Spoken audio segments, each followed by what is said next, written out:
Começando mais um programa Chip e como vocês podem ver, a gente tá de cenário novo. Claro que ele ainda vai passar por algumas mudanças por aí e vocês vão acompanhar. E pra já pegar esse clima meio dark que tá aqui, vamos falar da série teen do momento, Riverdale. Pra quem não sabe a história, ela gira em torno da vida do Art e dos seus amigos, a Betty Cooper, Vanessa Lodge, Cherry Blossom e Jughead Jones. O que acontece? A série ela tem um quê de Twin Peaks, tanto que pelo menos a primeira temporada gira todo em torno do assassinato de Jason Blossom, o irmão da Cheryl. E aí, os meninos têm que tentar descobrir, eles na verdade estão tentando descobrir o que aconteceu. Só que, para descobrir o que aconteceu, eles têm que meio que descobrir os mistérios ocultos que tem ali em Riverdale e em suas próprias famílias. Então eles acabam se colocando na fogueira. Mas acho que o mais interessante de Riverdale nem é isso. Riverdale foi baseado numa história em quadrinhos da editora Archie Comics. Ela é muito conhecida lá nos Estados Unidos, ela bombou. E uma das coisas mais legais, eu acho, é que de primeiro você olha os cartoons da Archie Comics, eles parecem um pouco com os desenhos da Turma da Mônica, assim, mais ou menos. E você fala assim, nossa, meio infantil. Mas a história é extremamente sombria. A HQ, por mais que tenha essa imagem meio infantil, as histórias são sombrias e eles trouxeram para a série de uma forma muito mais sombria. Tanto que eles transformaram os personagens de uma forma mais melancólica, eu diria. E isso eu achei muito, muito bacana. Outra coisa que é legal também falar da Archie Comics é que na época que lançou, um pouco depois que lançou a HQ, na verdade, saiu uma animação da série que chamava Art, apenas Art. E nessa coisa do Art, que pra quem assistir ele gosta muito de música, ele resolveu fazer uma banda com os amigos dele que chamava The Artists, que também virou tipo um spin-off depois. O que foi legal dessa The Artists? Em 1969, a banda The Artists lançou uma música que chamava Sugar Sugar.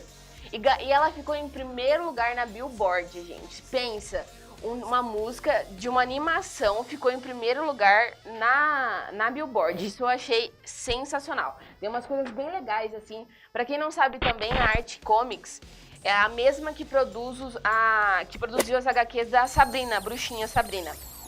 E pra linkar isso, eles acabaram fazendo uns crossovers da série da Sabrina com o Art. Então tem alguns que o Art se apaixona pela Sabrina, tem na HQ também. E nesse mês, né, vem a série da Netflix, Sabrina, O Mundo Sombrio, se eu não me engano. E quem sabe assim não rola ali, o pessoal não faz um esquema e não rola um crossover da Sabrina no Riverdale. Ia ser muito, muito interessante, na verdade. Outra coisa legal que todo mundo acha que o Riverdale foi a primeira live action das séries do Art, mas na verdade não. Em 1990 saiu um live action que chamava Art to Riverdale and Back Again, que mostrava os meninos já mais adultos, o Art virou advogado. Isso eu fiquei tipo assim, como assim o Art virou advogado? Ele nem tem cara de advogado. Outra coisa muito legal é que assim, como vocês podem ver, a HQ ela tem uma coisa meio infantil, como eu tinha falado antes. E depois que saiu o Riverdale, eles meio que começaram a modernizar essa imagem. Então foi indo pra uma coisa mais realista, assim, que ficou com uma pegada muito legal. Que até eles mudaram o nome da HQ pra Arte mesmo. Ou pra Arte não, desculpa, Riverdale. Outra coisa legal é que nas HQs foram saindo uns spin-offs só dos personagens, tipo, um só da Betty e da Verônica, um do Jughead e um do Josie and the Pussycats. Pra quem não sabe, Josie and the Pussycats é uma banda real, a banda existe, ela foi trazida pra animação, pra HQ também, e uma coisa que assim, na verdade muitos falam que é rivalidade, mas acaba sendo. A animação do Art não estourou. Na mesma época, a Hanna-Barbera do Scooby-Doo meio que começou a criar uma rivalidade ali dentro por conta disso. Por quê? Depois que saiu essa animação do Art, foi lá e surgiu a história do Scooby-Doo. Não, tem umas pequenas referências ali, né? Tipo, eu, na verdade, esqueci o nome do personagem principal, mas tudo bem. Sem ser o Salsicha e o Scooby, claro. Mas, enfim. Começou meio que essa rivalidade por os desenhos parecerem bastante. E eu lembro que tanto quando eu tava vendo sobre o Scooby-Doo, em um dos episódios acontece de uma banda de 3 meninas que tem mais ou menos nome parecido de Josie and the Pussycats, que também pegou essa referência, assim. Então acho que a rixinha, assim, Hanna-Barbera e Art Comics já é uma rivalidade meio comprida, assim, há muito tempo. Outra coisa legal também das HQs é que eles fizeram algumas HQs alternativas. Por exemplo, teve uma HQ que é Art conhece os Ramones, é muito legal isso. Art contra o Predador e Art conhece o Justiceiro. Eu achei muito bacana isso. Eles também fizeram uma versão alternativa também, como se o Art tivesse morrido, desculpa.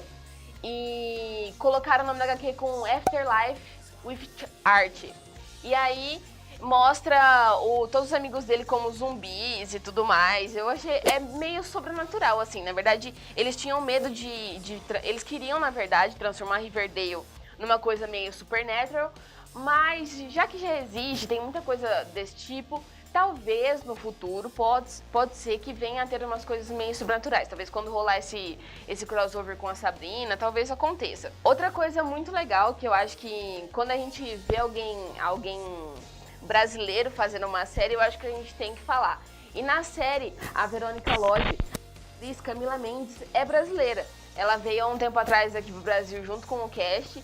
E ela falou que tava com saudade do Brasil, falou um monte de coisa. E eu achei muito legal. E pra quem gosta de ver gringo tentando falar inglês, tem até ela tentando ensinar a Lily Hart, que é a atriz que faz a Beth na internet. É bem engraçado. Gente, resumidamente, assim, Riverdale é cheio de referência, questão de música, questão de cenário, ambientação. A fotografia da série é maravilhosa. E assim, eu tenho certeza que todo mundo deveria conferir a série Riverdale. Agora tá saindo a 3ª temporada e é muito bacana, muito bacana. Então eu acho assim que vocês deveriam realmente acompanhar. E eu espero que vocês tenham curtido da dica e gostado das referências que Riverdale traz. Mas agora eu vou ficar com uma dica de quadrinho. Então vai lá! Salve, salve galera do Chip! Mais uma dica de quadrinhos brilhando na sua telinha. E hoje, pegando carona no lançamento do polêmico filme do Venom. Venom, aquele conhecido inimigo do Homem-Aranha, risonho e medonho e gosmento. Para você que não conhece, o Venom é um dos maiores inimigos do Homem-Aranha, surgido ali nos anos 80 durante um evento de grande escala promovido pela Marvel Comics, conhecido como Guerras Secretas. Era uma história que reunia ali os principais heróis, os principais vilões da editora e colocando eles para batalhar num mundo intergaláctico aí fora da esfera do planeta Terra, de forma que eles pudessem destruir e usar seus poderes a bel prazer. No meio disso tudo, dessa balbúrdia de heróis e vilões acontecendo, o Homem-Aranha teve o seu traje danificado. E os heróis, no decorrer da história, tinham descoberto uma máquina que produzia instantaneamente novos uniformes para todos eles, repaginava alguns, criava novas versões dos uniformes que eles tinham.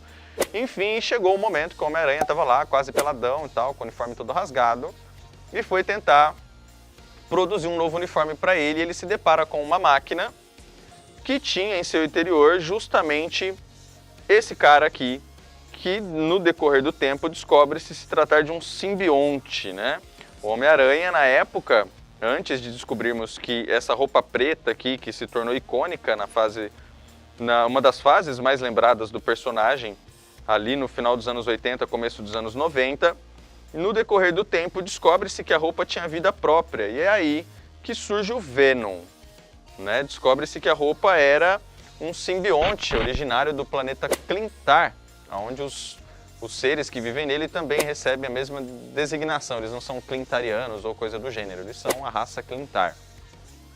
Essa raça é uma raça que existe há milênios e sabe-se sobre ela que, na verdade, eles tinham um papel de guardiões do cosmo, assim, algo parecido com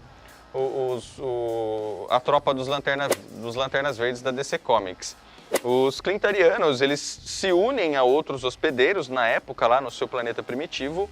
Eles se uniam com outros animais, com outros seres de senciência menor, a fim de evoluí-los e aprimorá-los e até ajudar na sua sobrevivência enquanto espécie. No decorrer do tempo, quando o planeta evolui para um patamar que não precisa mais da interferência dos simbiontes, eles expandem a sua existência para outros cantos do universo, chegando lá em 1987, aonde o Homem-Aranha se depara com a sua roupa nova, que amplia suas habilidades, as suas percepções e tudo mais.